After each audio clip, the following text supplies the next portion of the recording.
My next guest is a seasoned tech reviewer and YouTube content creator. His insightful coverage of PC hardware is consistently honest and informative, showcasing his remarkable skill in breaking down complex concepts. He's just a really good teacher. Over the years, he's not only imparted a wealth of knowledge about computers and tech, he's helped me grow as a person, simply from his presence. He has a brilliant mind and a heart of gold, making him one of the finest individuals I know. I'm proud to introduce Paul, the man behind PaulsHardware, and one of my closest friends.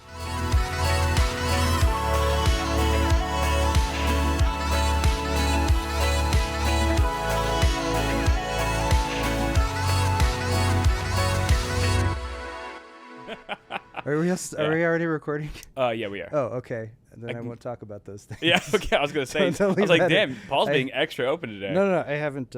Yeah, that's what I've been doing with every guest. Is I'll already be speeding by the time they walk in. Oh, okay. All right. Because I know like everyone's time's valuable and stuff, and I appreciate that. Yeah. Surprisingly, no one's asked yet. Like, are we really? You're the first person to ask that. Oh, everyone's just assumed that. Everyone just assumes that I'm on top of my shit. I should be more wrongly aware assumed. of that. Yeah. Hot mic. All right. Well, in that case, can I give you a present? From Lexar? Or offer you a present? No, it's not from Lexar. Okay. They're not a sponsor. But I did bring some beverages. So these. Ooh, yes. Provided courtesy of Beautiful. Yeah, John, dude. the merch guy. Yeah, John. My Love current John. merch guy. Your merch guy who you should work with again. I know. And, I love John. I thought I had more than one heady topper, which is a highly sought after beverage. The heady topper. But I only have one, so you're welcome to that. But I do have two other options here. Sure? You already had one though? I got three, just in case someone randomly shows up. You know. Yeah. You never know. You're always prepared. You never know. So we got Pneuma Black IPA 6.5%. Oh, these are all for me? No, I'm gonna have one, and you're gonna have one. Okay. And then we have one extra to share or whatever. Nice. I just kind of grabbed what was Do you there. want me to get glasses? That you're supposed to drink from the can. Oh, as that's it right. It says right there in the It says top. drink from the can. I'm an idiot. These are also not like properly chilled or anything because I've been really lazy about bringing ice to my hotel room. That's what makes you taste it more. Yeah, but thank you. Extra stout nitro and Pneuma Black IPA. What you going for? I'm gonna go for the nitro. Do you even like black IPAs?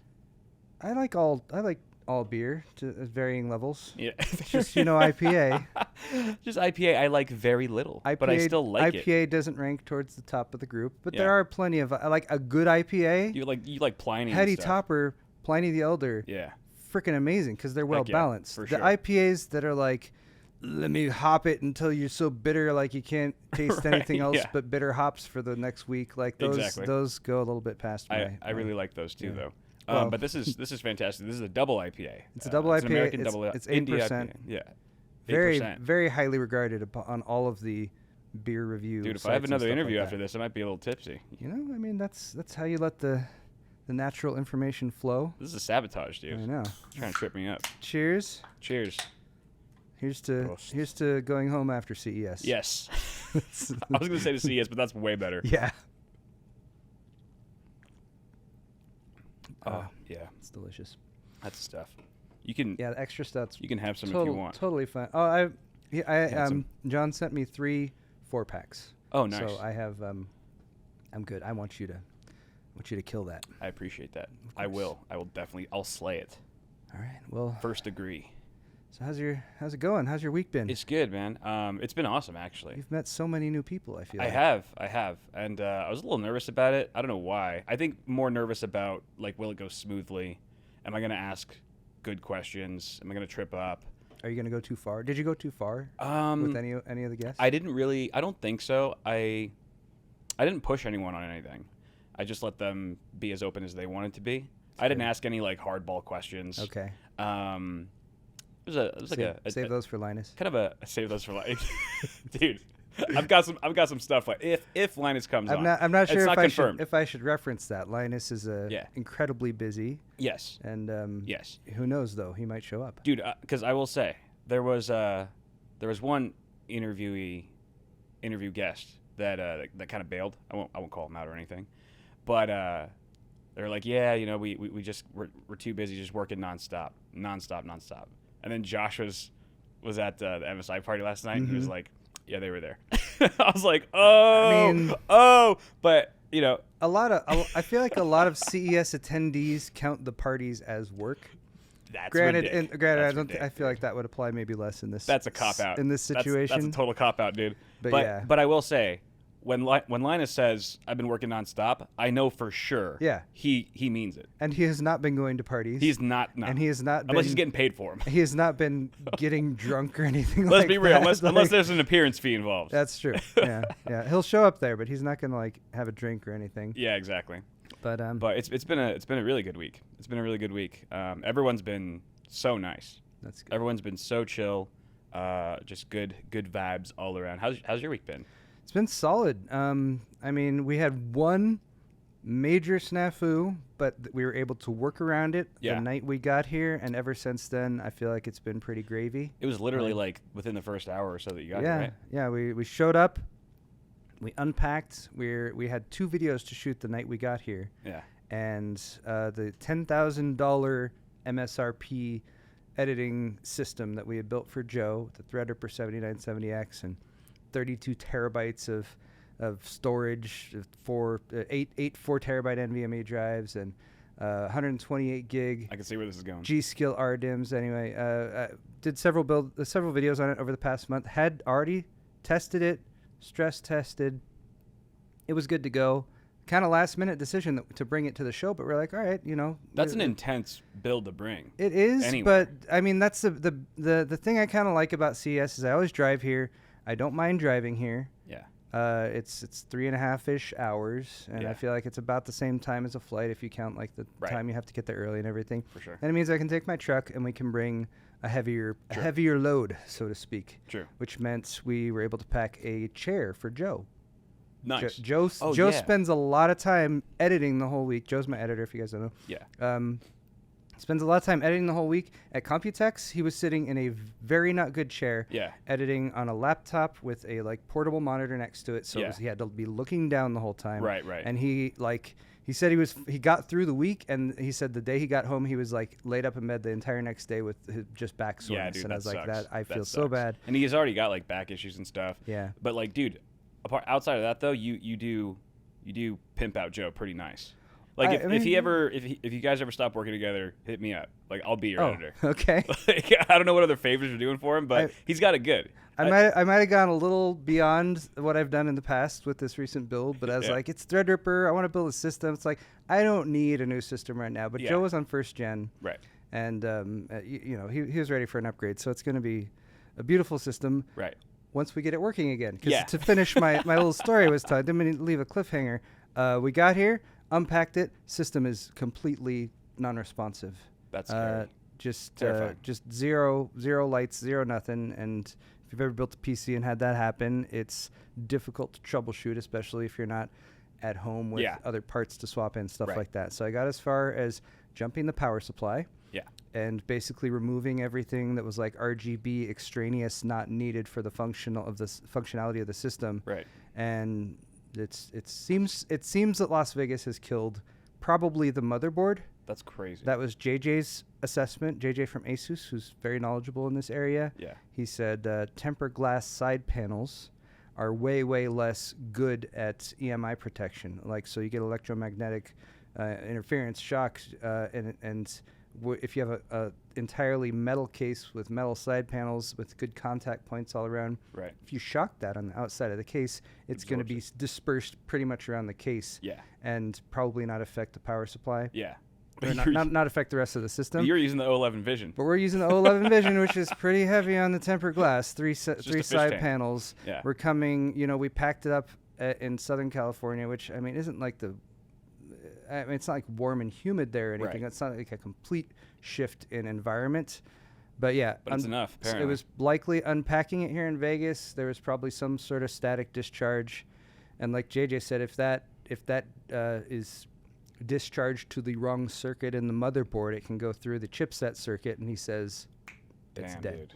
So that's likely the case. We can't verify that until I get back home and we test it and stuff like that. Yeah. So Do you know did you test the GPU at all to see if the GPU was working? We really couldn't because like it's an AIO liquid cooled GPU for one, so can't really pop it out or anything. Sure. And because it was Sunday evening, we were already on a deadline to we got to shoot 2 videos and edit them to post the next morning because there's 2 embargo lifts. Thank God for your little mini backup. So yeah, got my little TU-150. Leon Lee TU-150 case. That thing rules. Which has not killed any systems with electromagnetic shock. Yeah, only a single small balance glass out panel. The experience with the O11 Vision. Right. And I think this is sort of a worst case scenario because it like Las Vegas in January is cold and windy and it's like the air is electric and every metal thing you touch shocks you at least to some degree. And you were saying like also if you like change environments, right? Like you go from one to another. That can make the that can lead to like a greater discharge. And we also packed it in the in a shipping box. Yeah. And if you ever take a case out of a box, just sliding against the cardboard and other stuff there can also cause cause a buildup. There's like foam in there and stuff too. Yeah. So I wasn't there when Joe actually like tried to power the system on the first time. I think I'd gone to the bathroom and I came back out and he's like doing stuff and I'm like, wait, the LEDs aren't lit up and stuff. It's like and I could tell he was a little like, wait, why isn't it working? He's like, I just broke the $10,000 PC that Paul built me. And Joe's generally pretty unflappable. Like he's very positive minded. He's very all about like staying happy and staying in a good positive mindset. I love that about him because I get dark sometimes and he brings me back. So he was getting pretty frustrated with it.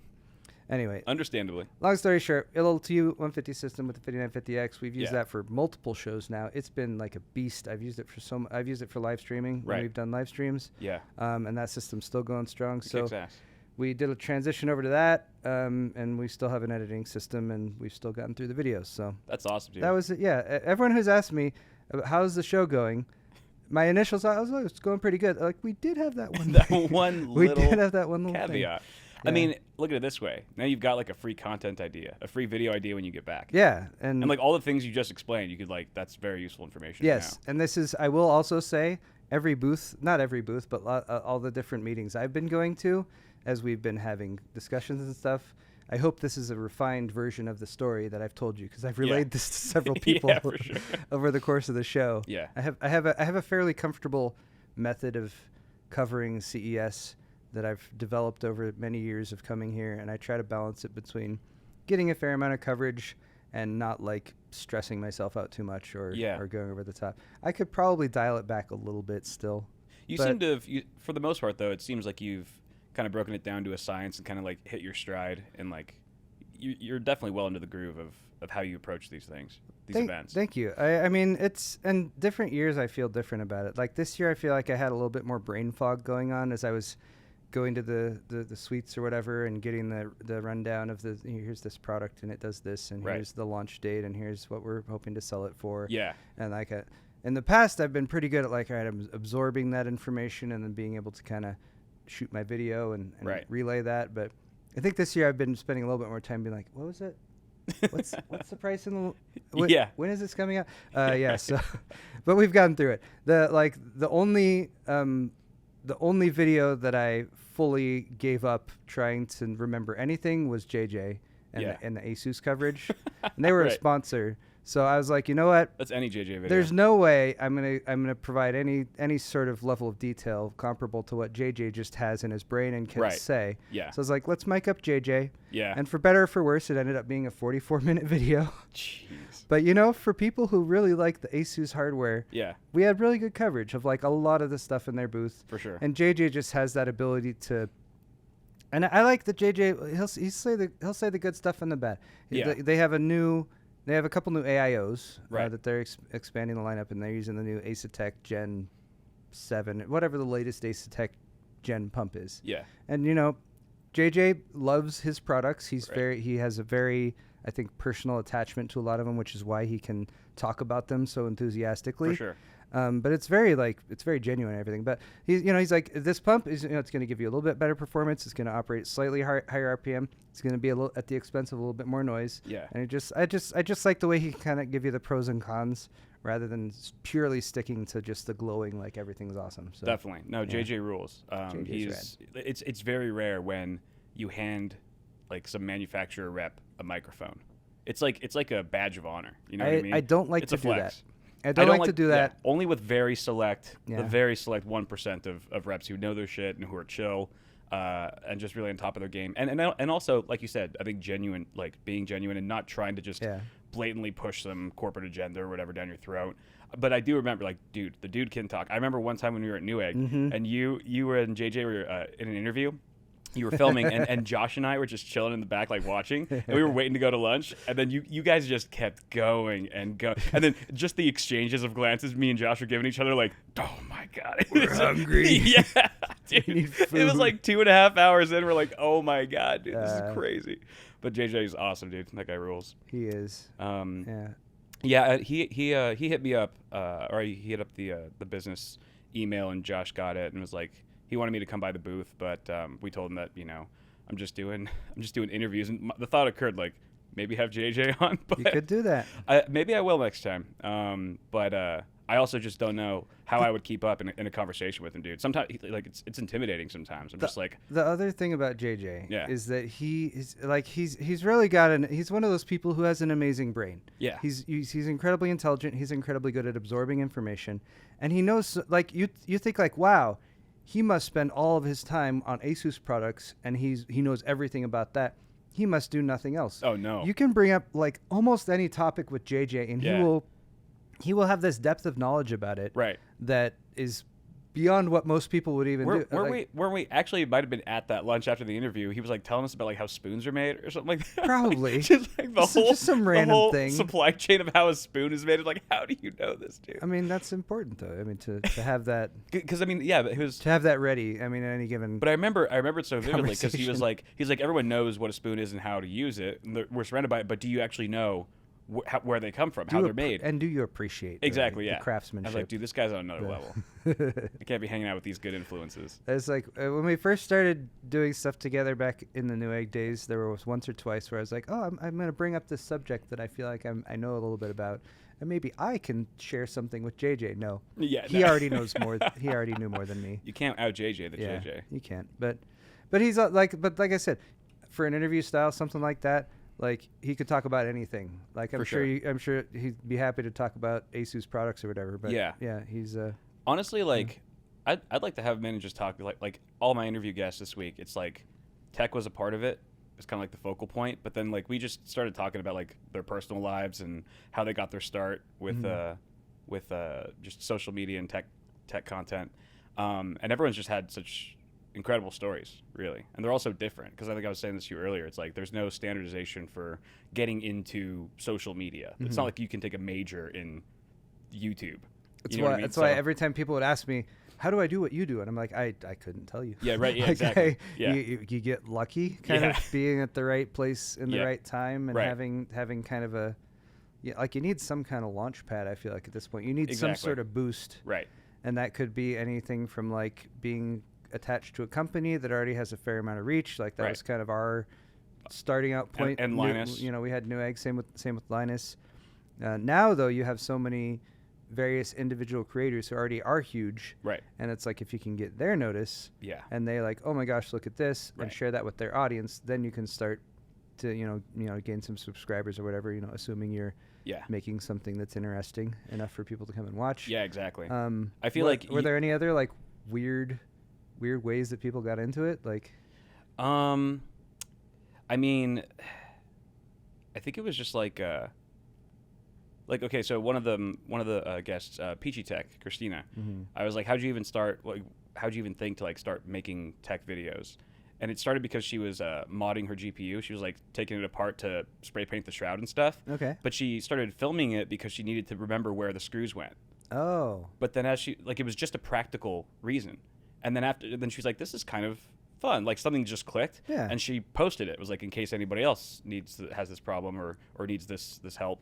And then it just kind of started from there. Oh, that's cool. Yeah, it's just like, it's so random. I feel like that's the most organic kind of story that I've heard. Like, I have, like, coming from somewhere where, like, I've been very honest that I had a boost, like, getting started, and I also started early, which also helped. Yeah. But any of the creators that I've seen out there, and whatever, whether it's YouTube or elsewhere, that have really started from just about nothing and sort of fought through that obscurity portion where you're like making content, but it's not really getting views or whatever. Right. And then managed to sort of gain that traction. Exactly. And build up. I'm like, you're better at this than I am, yeah, likely, because that takes a lot of perseverance. It's very hard. And it's also very interesting just like how the grass is always greener on the other side with, because I've definitely interviewed some tech talkers and they're just like, I don't know how you guys do long form.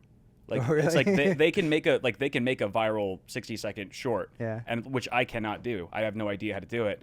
But for them, it's like we're like alchemists or something, just making something out. Like they have no idea. They're like, whereas I'm like, how do you get good at TikTok? Exactly. Because I was talking to Austin. He's like, have you ever seen like a Gen Zer like scrolling through a TikTok feed? It's literally like this. Just that fast. Like they're watching like 3 or 4 frames of a video before they and in that split second they decide if I'm going to watch this or not. So I'm like, how the hell? It's like trying to attract viewers on YouTube with a thumbnail is already hard enough, and you can see it. You can look at a thumbnail for 5 seconds, let alone like a millisecond or two. I'm just like, it's dude. good information though. It's good market research. Right. So. It's like, okay, first frame's got to be like my TikTok bright. videos have to have a nudity or violence or something. I don't know what grabs people. Was it Inglourious Bastards where he like the projectionist at the theater would just like slide in a couple frames of porn, and then people would just be like, did I just see that? Other Brad Pitt movie, Fight Club. Oh, that was Fight Club. Yeah. I knew it was a Brad Pitt movie. I was halfway there. But yeah, you just got to do that. Just have a dick. I associate that with Brad Pitt. Your first frame is just a dick, just one frame. I wonder if TikTok would catch that. It would. Yeah, it probably would. Probably would do that. They're pretty good at catching dicks. Yeah, dude. I feel like if I spent my time, it's gonna make a mom joke, but we'll save that for after. Too classy for that sort of thing. Oh, I got a text. Is it? It is.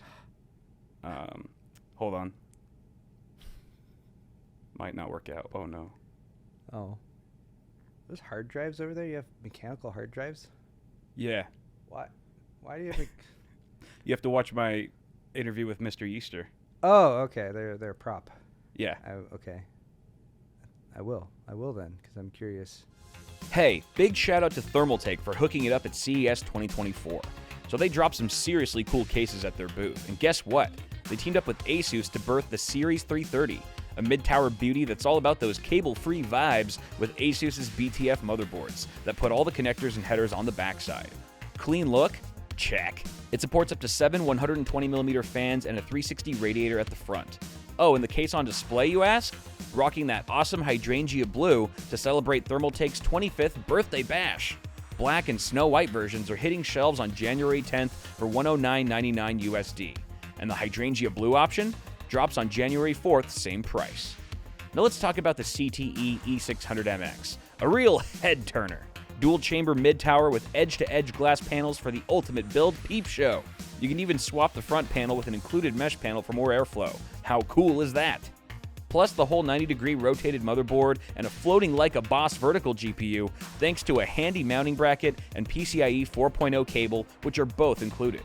Launching on January 20th in black, snow white, and hydrangea blue for $179.99. Not bad at all for all the cool stuff it brings to the table. But wait, there's more. The Tower 300, a micro ATX marvel with an octagonal shape. It's like Loot Crate, Spaceship, endless nerdy possibilities with tons of modding potential. And it's not just for show. Removable toolless glass panels and a hinged fan bracket make access to components and cables a breeze. And if that's not rad already, you've got the option to set it up on an angled stand for a one-of-a-kind perspective on your build. Plus, there's a ventilated panel cleverly concealing all the I/O ports, giving it that ultra-clean aesthetic. Available for $149.99 in custom colors. Black and Snow White are out now. Turquoise and blue on the 14th, and green and yellow dropping on February 4th. Major props to Thermaltake for making these CES 2024 chats happen. Check out their latest gear with the link in the description. Huge shout out to MSI for hooking it up at CES 2024 and making these interviews possible. Now brace yourselves for the tech magic. MSI just unveiled their MEG 321 URX QD OLED display, a 32-inch OLED 4K monitor that's got a wild 240Hz refresh rate and a crazy fast 0.03 millisecond response time. And get this, it's not just any monitor, it's powered by AI. Right now, the AI is all about giving League of Legends players an edge, but more games are in the pipeline. Check this out. There's a slick LED bar on the bottom that syncs with the character's health bar, keeping crucial info in your peripheral vision while you crush it in battle. Then there's AI Skysight, predicting where off-screen enemies might pop up and slapping a red skull icon on screen to show you where they're coming from. It's like tactical ESP. And the best part? No bans here, because all the AI magic happens on the monitor, not your PC. So go ahead, enjoy that sweet victory, you cheating son of a b****. What's really neat is MSI is exploring ways to leverage AI in other games so users can teach their monitors to elevate their gameplay even further.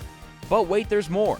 MSI dropped a 49-inch QD OLED 2K display with a mind-blowing 5120 by 1440 resolution. Hits up to 144 Hz, and yep, it's packing the same AI superpowers as the other monitor. Both of them are also rocking OLED Care 2.0 for burn-in prevention, dimming desktop icons and other static stuff on your screen. Hear that noise? No, you don't, because this monitor is silent.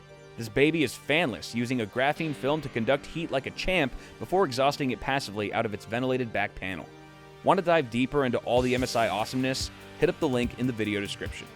What I was saying though is, I feel like if I utilize my time wisely, which I do not, like maybe I could get like somewhat, like a little closer to like JJ level. But like last night, I got tired of editing. I was editing for a while, granted, but then I was like, I just got to play some craps. Okay. So like I played craps for like 3.5 hours. I went to bed at like 5.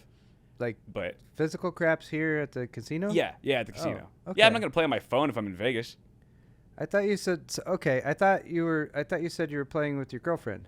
Oh, she was on the phone with me. She was on the phone with you while you were playing craps. Yeah, exactly. Okay. Yeah, so I had my earbuds in, right? So I was just like walking and talking with my earbuds, and like through the casino as I was walking, dude, I looked crazy because I'm just like this guy. I only had one earbud in, so if you were on my left side, it really just looked like I was talking to myself. There was just like this lady, this like attractive lady that was like walking ahead of me, and I was like just talking to Mel, like, you know, on my earbud, and she like turns around, she goes, "What?" And she starts talking to me. She's like, "I'm sorry, can I help you?" And I'm like, and I'm confused. I'm like, "What?" I'm like, "What?" And she's like, "Oh, I thought you were talking to me." I'm like, no. I'm not trying to. Just the fear in her eyes, dude. The fear in her eyes was just like, there's a man. There's a man talking to me, and he's walking behind me. I was freaking people out, man. Wow. I was freaking people out. But good thing you didn't get maced or something. Yeah, no kidding. It was a pretty good run, though. Like, I played for 3.5 hours. I started with 200. Okay. I ended with 245 cents. That's a win. That's got some free drinks, probably, right? I did. Oh, Did get some free drinks, so I'm up. You totally took advantage of the casino. Yeah, I did. They're probably not going to let you play anymore. Probably. I was there so long, they gave me a player's card.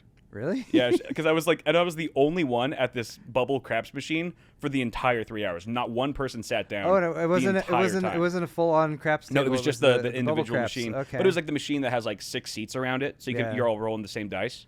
That's probably a little bit more kosher if you're going to be like on the phone while you're playing. I don't even know if you're allowed to do that if you're. I don't know either. Probably not at a real table. Yeah. That's why I only had one earbud and I was trying to be discreet. Okay.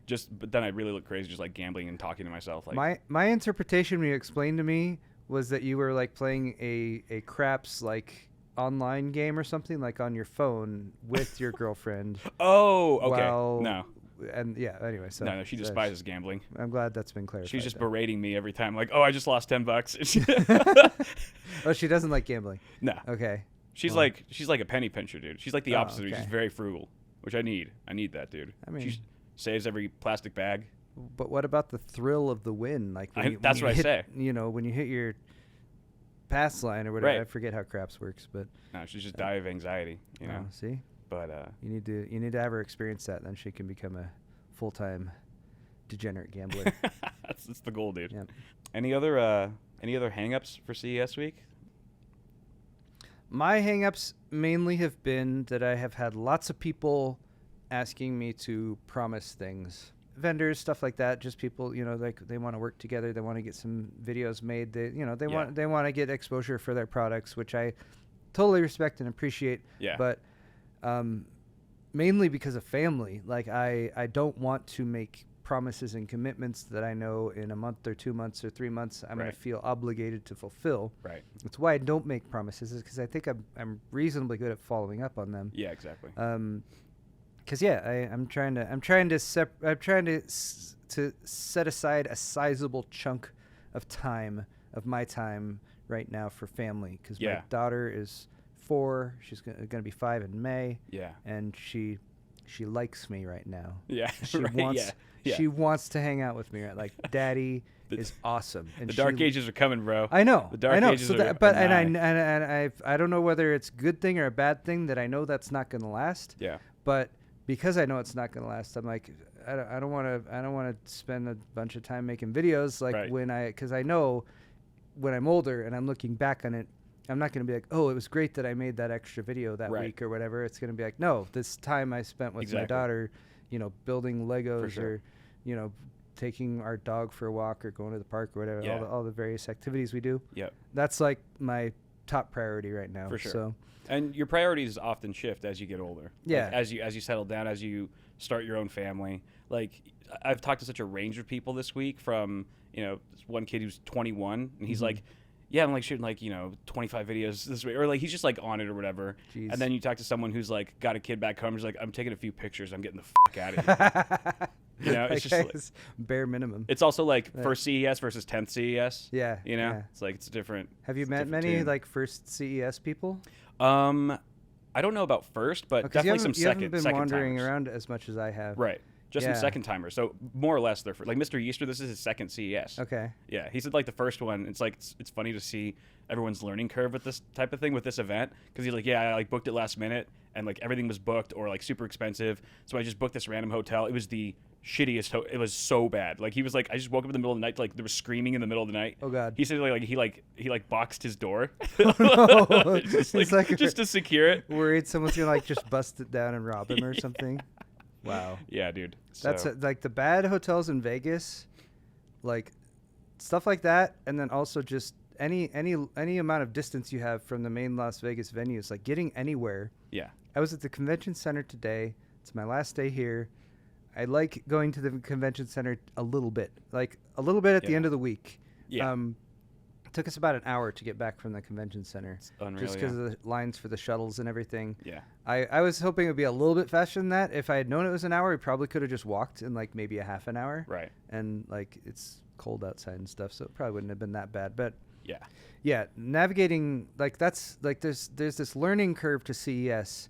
And the navigation part of it, I feel like, is one of the things you got to figure out early on. Right. You got to make sure that you're either staying somewhere that's adjacent enough to the things you want to do that you can walk it. Yeah. Or you need to put aside a fairly substantial chunk of time to get from point A to point B. Right. But yeah, there's so many little CES tricks that you learn over. For sure.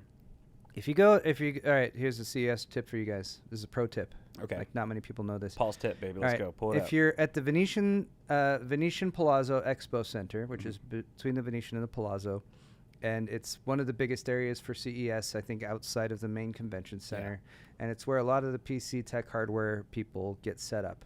And the way they have you do it now, you used to walk in from the restaurant row, and you just walk through, and they kind of had an inside and an outside. Now they veer everyone going in off to the right. Yeah. And you have to walk through this kind of security area. It's like TSA almost. And it's not that bad. At times, if you get there when it's busy, there can be a line going through there, but it's pretty much just walk through. But if it is backed up there, as you're walking down towards it, instead of going off to the right, you got to cut to the left, do a U-turn and go up the escalator, and then do a U-turn again and go back towards the venue. It's like one of those the cheat codes up down A B left right. Exactly. But then you enter on the second floor where there's like 3 people and they're super chill and they just wave you through every time. No way. Yeah, you go through on the second floor and it's way How'd easier. you even discover that? I don't know. You do have a knack for I was at CES a few years ago, and like this old guy was like, "Let me tell you a secret. Come this way. Come here, young man." Yeah.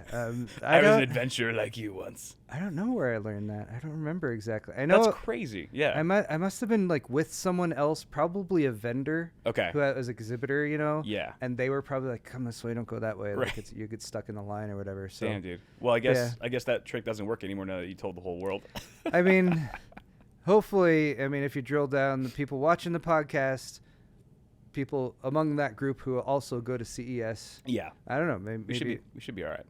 I'll see. I'll see if next year there's just a line there and I'll be like, damn it.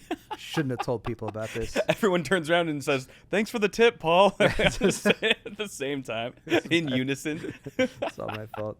It's like the security guard there like glaring at me. It's like, it used to be an easy job. Used to love being the second floor. I used to have a family. Never see them anymore. Yeah. Oh man. Yeah, dude. The CES struggle is real.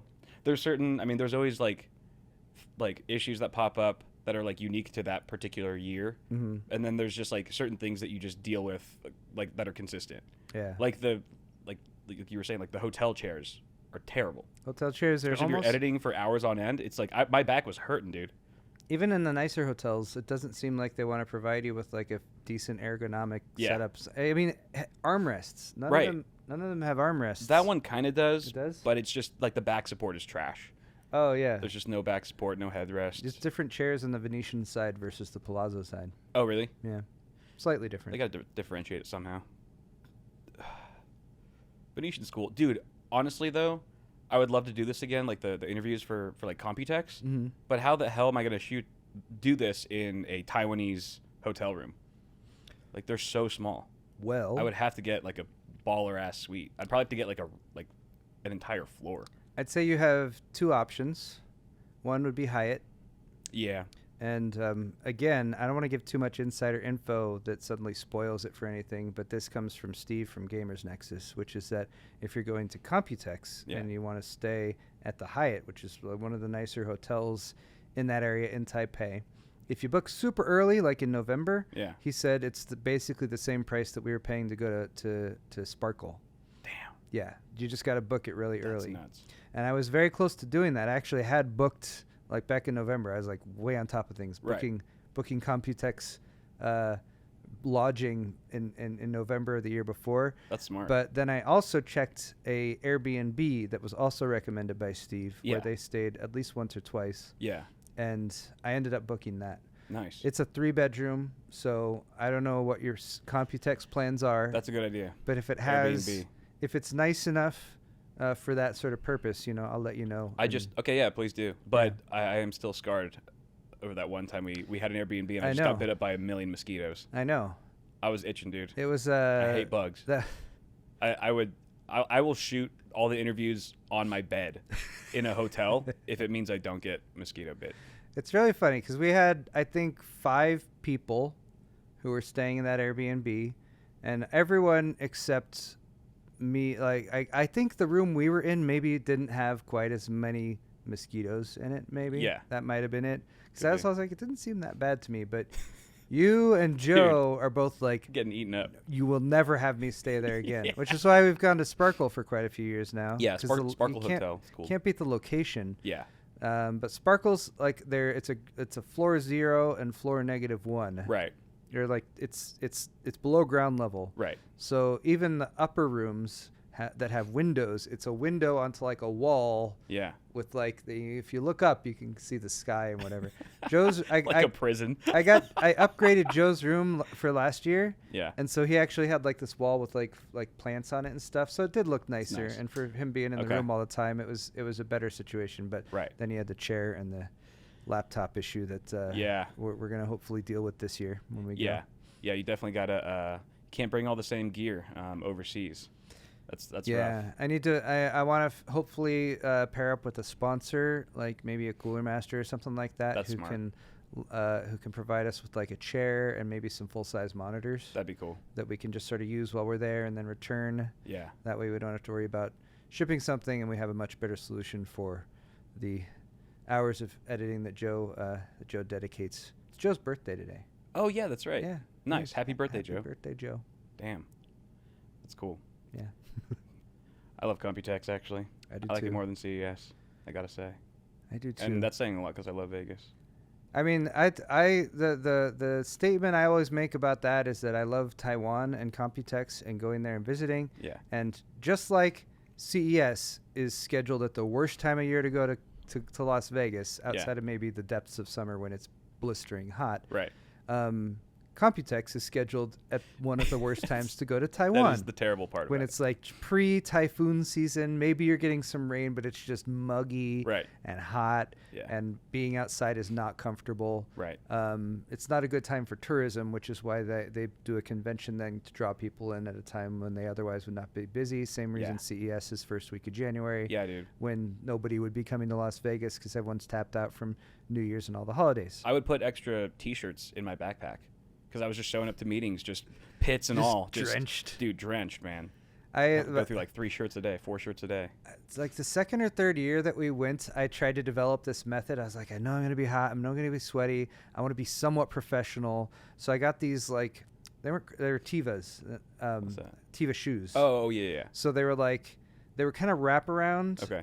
And I was like, if I wear these, because they're kind of like sandals, they have gaps in them and holes. And like for me, if I can keep my feet cool, it greatly helps keeping the rest of my body cool. True. So I was like, if I wear these with black socks, it doesn't look like they're sandals, and I can get some airflow down there. Another and then I got these pants from like REI that were like looked somewhat. They were like gray, so they're kind of like slacks, but they're actually like for hiking and stuff like that. But they're super lightweight and like breathable. Yep. And like that worked fairly well. Yeah. That was a reaction to, I think, the year before that, when I was just like, well, it's Taiwan, so I'm just going to be as comfortable and casual as I can. So I was wearing shorts and sandals. Yeah. And I tried to get into the Computex, the Nangang main convention center. Yeah. And this girl was like, I'm sorry, sir, you can't, like... You're like, it's 115 degrees out there, dude. You're going to make me wear a sweater? Nope, you gotta meet the dress code. I think it was probably, it was shorts and sandals. I was very casual. Yeah. T-shirt, shorts, and sandals, and she tried to reject me. It's like a Hawaiian shirt or something. I felt kind of like a goon, but I was like, okay, fine, and I walked down to the other entrance and went in there. So I still got in, but I was like, all right, I don't want to put anyone in the position where they're having to be like, I'm sorry, you're not meeting the dress code, because they're so polite over there and everything. So as a result, I've tried to figure out like an ensemble that looks somewhat professional, but still provides the breathability that the body requires in that environment. Yeah, wardrobe is definitely a much stronger consideration when you're in Taiwan than it is here in Vegas. But the other cool thing about Computex being there in Taiwan is like there are certain creators, like friends of ours, creator friends, that only go to Computex because it's just a lot closer for where they live. Yep. Like the hardware and box guys. Mm-hmm. Like they don't really come to Las Vegas. They don't come to... I mean, I don't blame them. I get that. It's so far. 24-hour transit time from Australia to come to Las Vegas. Oh, yeah. It's crazy. So yeah, there's just like you can only find certain creators in certain areas. It's like how like only some Pokemon show up in certain regions, Yeah, and I totally know that, Kyle. I'm part of the Pokemon generation. I know you are. I know you're hip with the youths. I'm a young. Hello, fellow kids. Which is funny because even Pokemon references at this point is like, oh, are you like a millennial or something like that? No, you are a millennial though, right? I'm technically like the cusp. Oh yeah, you're a cusper. You're on the taint. Am I allowed to say how old I am? I think so, as long as it's not under 18. I'm 43. Oh, dude. Isn't that old? I keep forgetting that you're dumb. 43. I know, it's dumb how old I am. That's unreal. I try to, of course, maintain a youthful mindset. That's the way that I... No, I'm old. Whatever, it's fine. I was born in 1980, so yeah, I'm a cusper. Gen X millennial, Xennial, whatever you want to call it. Sure. Millenniax. I mean, I like who I am. That's a weird thing to say. I've often reflected on my life and what I've experienced, and thought like this is pretty cool. Yeah. Like because I totally grew up, in the 80s. I was born in 80s, so 80s 1 to 10. Yeah. 90s was 10 to 20. And I got to experience that pre-internet growing up existence, and I feel very privileged somewhat at this point that I was not living in an era where every single thing you do, especially at a younger age when you're maybe still figuring stuff out, was not filmed or recorded or posted to social media. Right. That's nice. I don't know how I deal with social media now as an adult, but I don't know. any of you young people who watch Kyle's show, I know there's a lot of you. What are you trying to say? How do you? They're not that young, all right? How do you? Let's not get it twisted here. Well, I mean, come on, dude. What? Don't you try to appeal to the youth? This set already looks like a casting couch, dude. What are you trying to do to me? Oh well. I'd be more like we're waiting for the talent to arrive. Is that what you're saying? Yeah. It's such a tangent there. You're the DILF, dude. You're the DILF. The point being, I liked being able to grow up in the pre-internet era. Yeah. And I was able, in my teenage years was when the internet started to become huge. Right. And I've always, that's part of why I feel very like I really like the internet, and I felt somewhat conflicted and frustrated with some of the ways the internet has gone. Yeah. And that's like with anything. Once it gets popular enough and there's enough people looking at it, Can't stop it. Like it's going to get consumed by large companies who want to maximize profits in some way from it. But yeah. Exactly. But that's also how we're making a living. It is. But we try to be honest with people, and that's of course. That's that's the differentiating factor there. Yeah. But yeah, like I loved the early internet when it was more chill, and when you know like early days of Twitter and social media, even when you could be like, here's the people I want to follow. Yeah. And here's what I want to see, and then that's what your feed would be. Yeah. And then over the course of the last 5-10 years, I mean, it's hard to put a exact point on when the shift started to happen, but it's very gradual.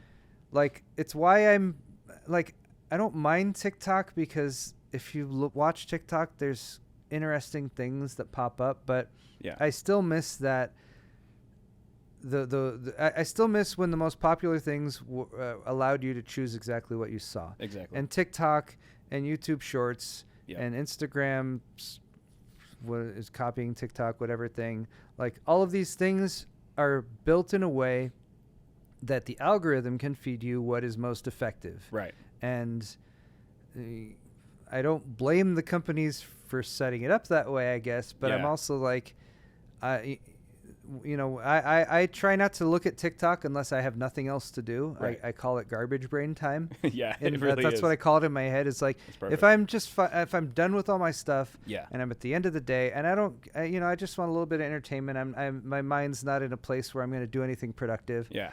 I'll scroll through TikTok and some stuff will pop up that's absolutely fascinating. Of course. And it's never something I would have gone out and found myself. Sometimes the algorithm slaps. Sometimes it will feed you something good. Yeah. And so there's the benefit there of being exposed to new stuff, which you might not have otherwise done. But unless you're only scrolling on your personal feed, which like no one ever does. Yeah. It's just the for you, and it's what they want you to see. Right. And I don't know. I think every social media platform, like, they should have a premium option. Well, a lot of them do, but I think within the premium option, you should be able to just disable the algorithm. That would be cool. Just a switch, like, just turn it off. Yeah. Like, I just want what I want to see. It's just pretty evident that many of the social media companies realize, like, we got a platform, it's popular, people are on it.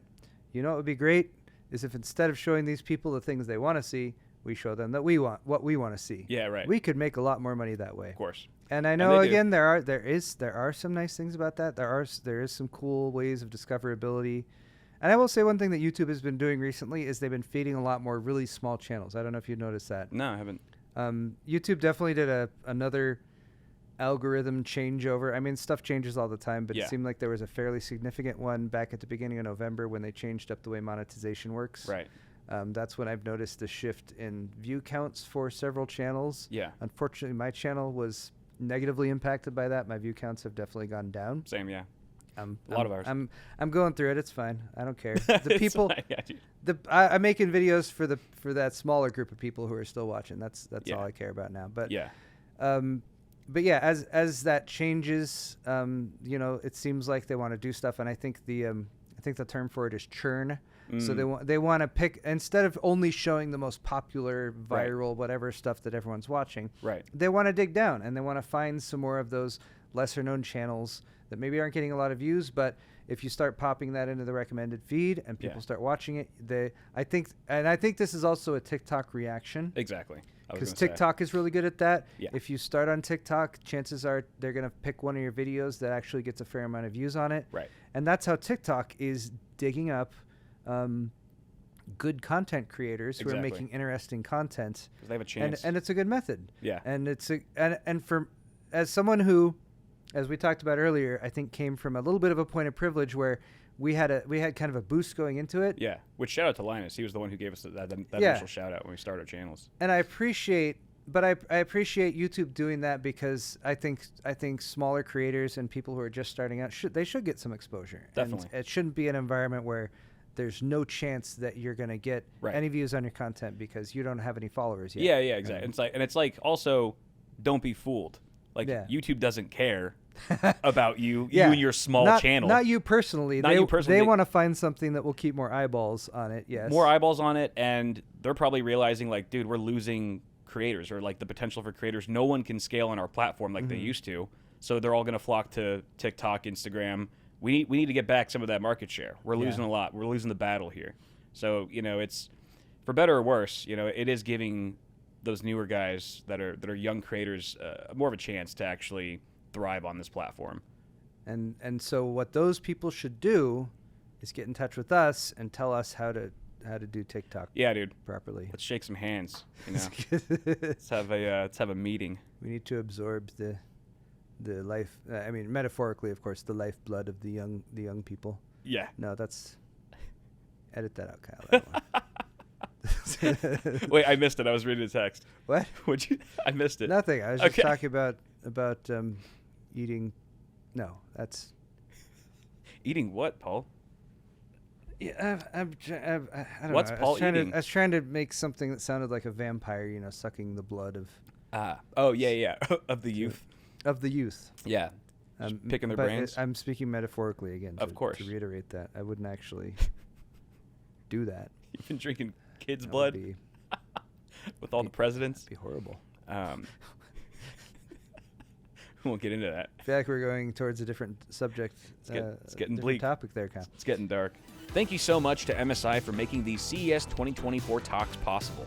So MSI unleashed some killer tech at their booth, but one thing that totally stole the show, literally towering over everything, was the Mag Maestro 700L PZ. This beast of a dual-chamber chassis sports EATX and MSI's Project Zero motherboards. The ones with the sleek cable action going on at the back for that clean look. But hold up, it gets even cooler.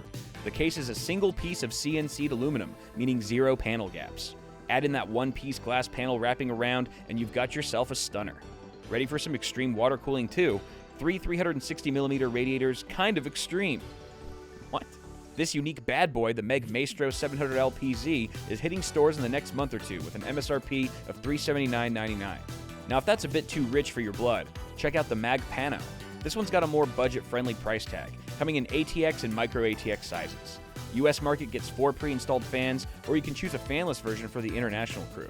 It's available in black or white, and that wraparound glass panel gives you the ultimate wide-angle views.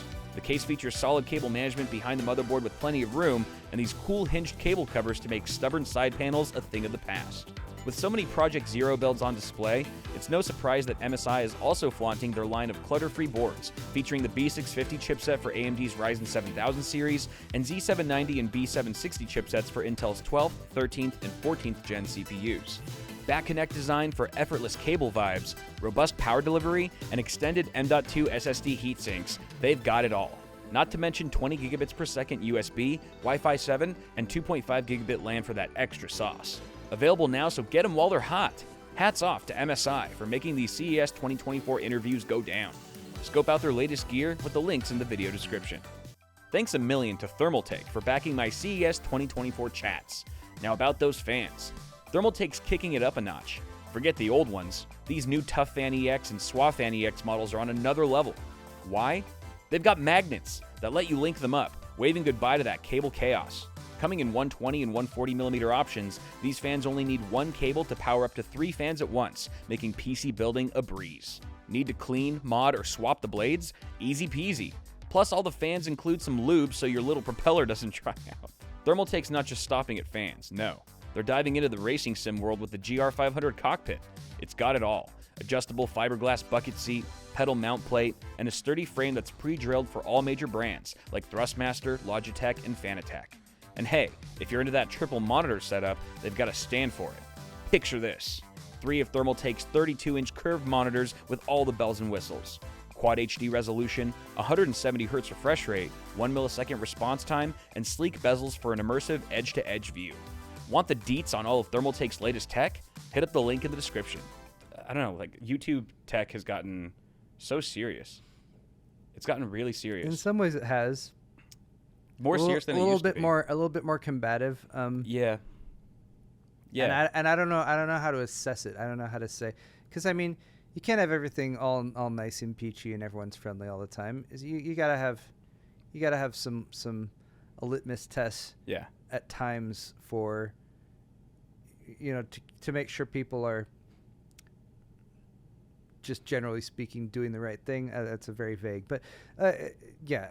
Well, I think what it is like, if you look at all the platforms, YouTube definitely has the one with that's seen the most growth with its creators. Yeah. So it's like you're no longer dealing with a bunch of individual creators on YouTube. You're dealing with companies. These are now companies that are interacting with each other and running the show. Production teams of just massive scale for some of them, and it changes the vibe. It's not just 2 dudes getting together. It's not 3 dudes. Yeah. Now it's starting to sound weird, but I don't want to go down that route. But you know what I mean? It's 3 dudes and a goat. 3 dudes and a goat. I don't know why I threw in a a van goat in there, but certain channels. Yeah. But yeah, it's so, like, generally speaking, for most people out there who are like normal people and aren't like insanely rich or running companies or that sort of thing, I think most people have some amount of distrust for large companies. Yeah. And I think that's very warranted. And I think that's something that's natural and should be, people need to hold companies accountable for what they do. People need to get up in arms when companies try to do something that's horrible or anti-consumer or unethical or something like that. Yeah. So I think a lot of the long-established YouTubers, and I'm not just talking about Linus, there's others too. Since we were all thinking it. Thanks for saying it, Paul. I'm going to say that out loud. Say what we're all thinking. Linus. But they've gone beyond that, like you said, the simple operation with just a few people making videos and stuff. And just as people have held the large companies, or done their best to hold large companies accountable, right, and have that sort of inherent level of distrust, I think as some creators have gotten to that size where they are cutting big deals with big companies that are big contracts, whether they're going into manufacturing of their own hardware in some way, or just in general, whether it's hardware, merchandise. I don't know. It's just you want people to be operating on the up and up. You want people to be, just behaving ethically, and I guess in the YouTube space in particular, it seems like because there is this fan mentality a lot, and people are really enthusiastic about this channel or that channel or whatever. Yeah. I think it's a weird crossover where, as someone who is very popular starts to cross over into more merchandise, brand partnerships, manufacturing stuff themselves, setting up some form of certifications or awards or stuff like that might conflict with others that exist out there. Yeah. I don't get too nebulous or anything, but yeah. So I think that's we why all know what you're talking about. We've seen a little bit more reticence from some people to just be like, oh yeah, I'm still all in with that. But that also is, I think, why you have this big boom in like TikTok creators, Instagram as well, just smaller creators, often people who are younger, people who are less established, because I think there is a freshness where like, oh well, they couldn't be corrupted yet, maybe. Right. Yeah. Still hope. But yeah, and then it's like the conflict of interest thing. So right. I don't know. I mean, personally, I think the best way to go about it is to just try to be as transparent as possible about what you're doing, about partnerships that are being set up, and Also consider to some degree that it's going into sort of a I don't know the words I'm looking for. Like if we've had YouTube for a while, in whatever YouTube was in 2006 or 2005, 2006, whenever it started, to let's say mid 2010s. Yeah. I feel like there was kind of a shift there. Yeah. From kind of the initial stage of YouTube to the current stage of YouTube as it gained popularity and views and eyeballs and all that. And then I feel like we're in this sort of second phase now, but I feel like the second phase is almost ending since it's been like almost another 10 years. Phase 3, man. And now we're seeing what phase 3 is going to be. Right. And how YouTube exists, as time progresses. Yeah. How it balances with stuff like TikTok and other platforms. Right. And dude, I think YouTube is just going to turn into TV. Yeah. I think like it's going to be a while probably, but I think at some point some channels or the biggest channels will just have 24/7 content. I really believe that. They do have, YouTube TV already, although that's I think slightly different. That's just actual TV on YouTube. Yeah. But I really do think, like, let's take Linus for example, like they already have a 24/7 live stream of just all their. Are they still doing that? I don't know if they're still doing it, but they were. Yeah. And it was just like a constant feed. And I think at some point that's going to become more sophisticated, and it's going to be a mix of actual live content and just replaying videos, or just have the videos are already in queue. Yeah. And just like imagine that, just a 24/7 revenue stream. Like that, like YouTube would be into that.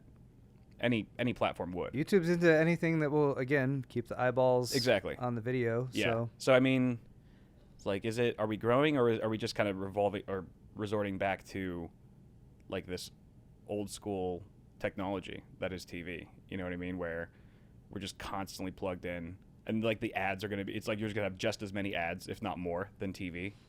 That would suck. Dude, the ads have gotten in. I know that it's like a broken record of people saying that, but it is wild how exponential that was.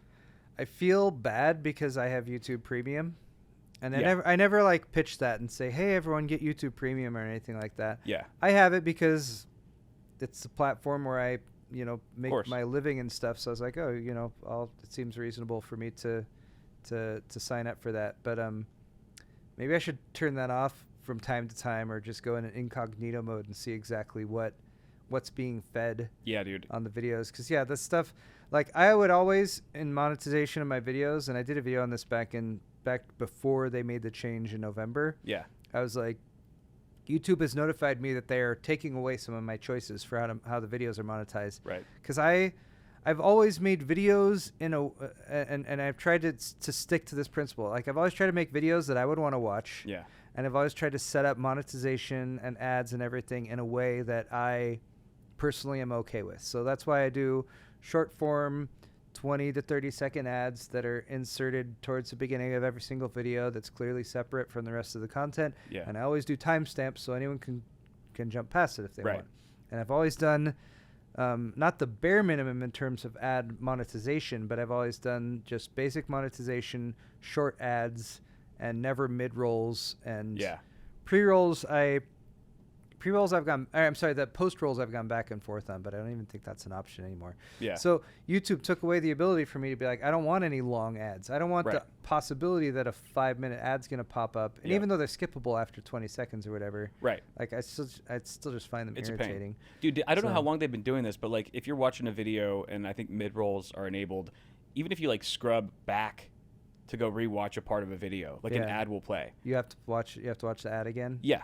That's frustrating. It's crazy. Yeah. So. And it seems like there's just so many. Like on a 10-minute video, that you'll see like 3 mid rolls now.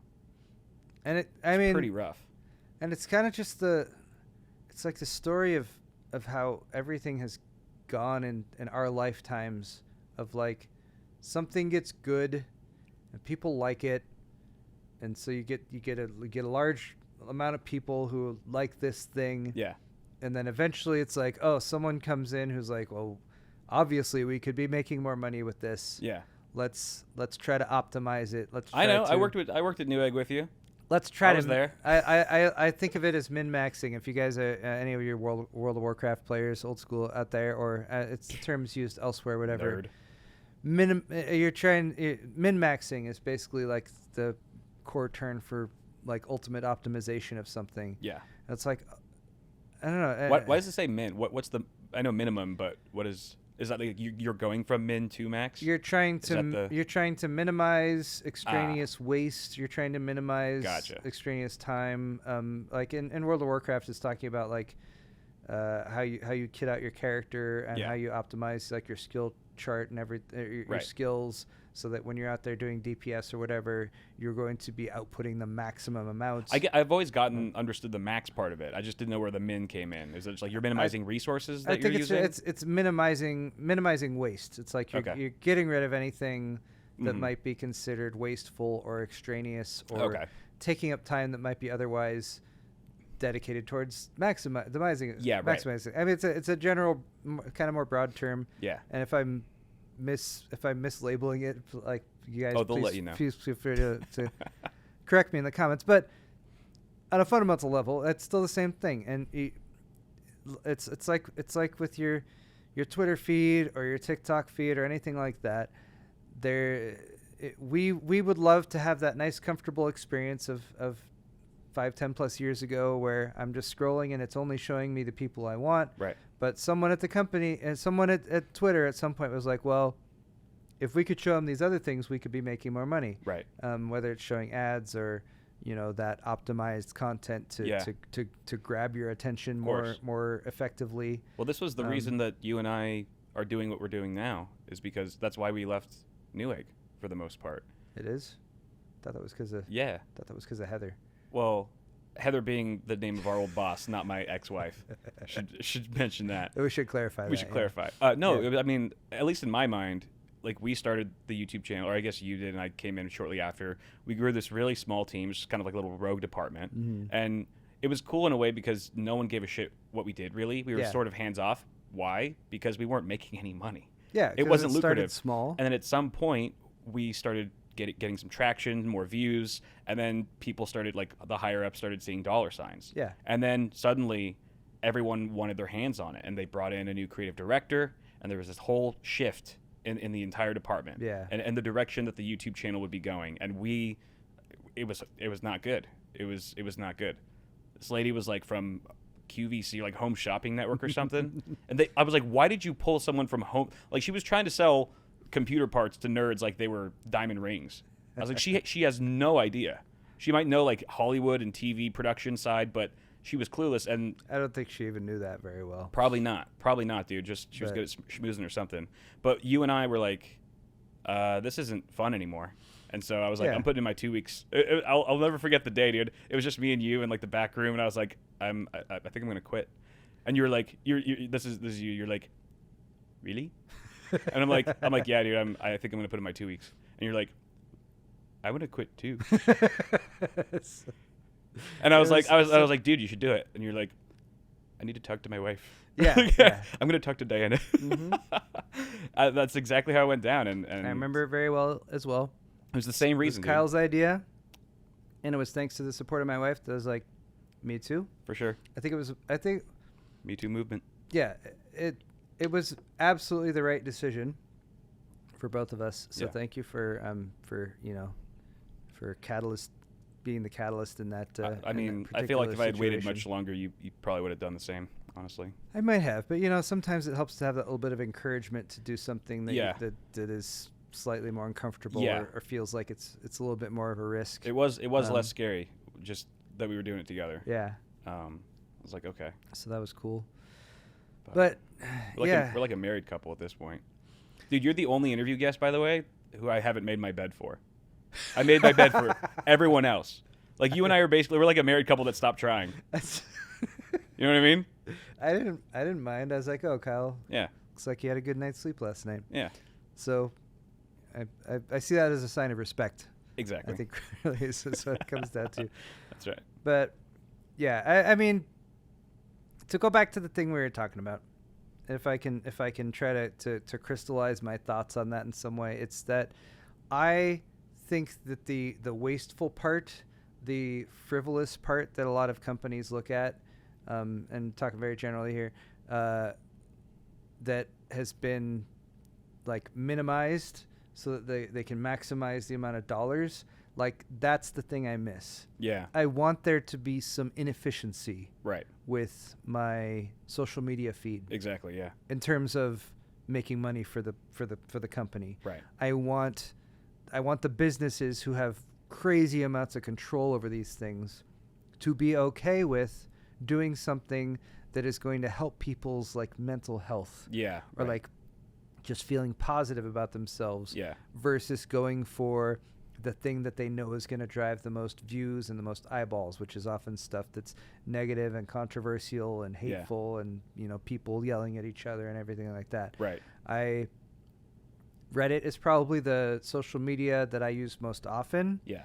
And I've developed a heavy filter for myself because I'll often go to the main Reddit page just to see what's bubbling to the top. Right. And there's a bunch of stuff I just never look at because I know it's something that's like people fighting or like this even if it's making fun of some exploitative like TikToker or YouTuber who's going up to someone and just like doing some dickish thing to try to get a reaction out of something, a reaction out of somebody so they can feed it on their channel. Like I filter that stuff out. I never look at it because I'm like, I don't want the feelings that elicits. Yeah, right. But for a lot of people, those feelings of anger and stuff like that can create the same dopamine response that happiness can create, and it's why people get addicted to, you know, hate scrolling or doom scrolling and stuff like that. So I have no idea if there's any way out of the current path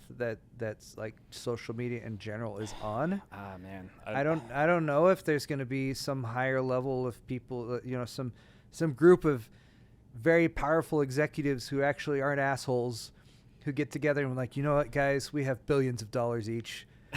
We've made enough money. Let's try to make the world a better place. That'll never nothing. Never happen. Everything you said was like would be so beautiful it happened, but it probably will never happen. But you know what gives me hope, Kyle? What's that? The RTX 4080 Super.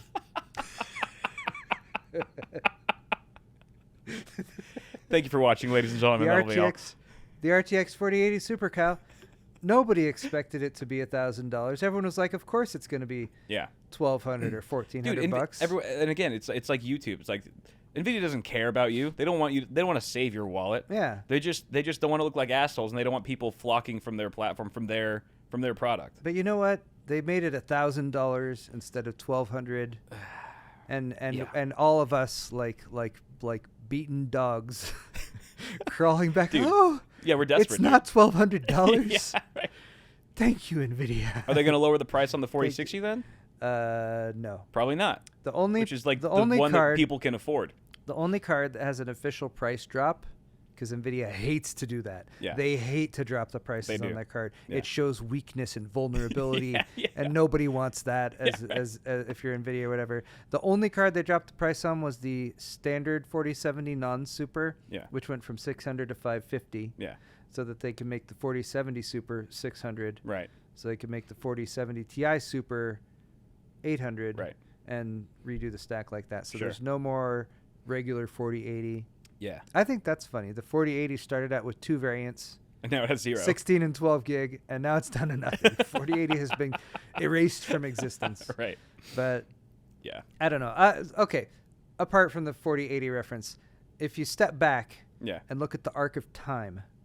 Well, we're getting I don't want to get too in depth or whatever, but and you know, the progress of society and the way people live now, even though we have lots of complaints about how things suck. Yeah. Nobody, I don't want to say nobody. I can't. It's hard to be that universal, but the vast majority of people living now would have had a much more horrible time 100 years ago, 200 years ago. Totally, dude. You never want to go back in time. Even though there are assholes who want to hoard everything for themselves and make all the money and don't care about making life horrible for other people. Yeah. There is still, I think, a base level of people who are just like, just don't be a dick. Right. And enough of those people to sort of create progress over time. Yeah, for sure. And dude, we have it really good. Yeah. All things considered, we it's the best it's ever been for in so many ways. It's like, and we've seen Back to the Future. We know how that shit goes. They go back in time once. Yeah. Everything's screws everything up. Up, dude. Yeah. It's been the whole movie. You're just trying to get back to present day. Yeah, I agree. I'm thankful. I'm very grateful. But the fact that we have it good is not an excuse for not pushing towards making things better. Of course. But that is, I mean, and I as I've gotten older, I've gotten very, very pessimistic about a lot of things. I've lost faith in humans for a large chunk of everything. Yeah. But I do have, that's what I fall back on is like, things are a lot better now than they have been in the past. Yeah. And I really and sincerely hope that, humanity as a whole can continue to push forward in a way that makes life good for more people. Right.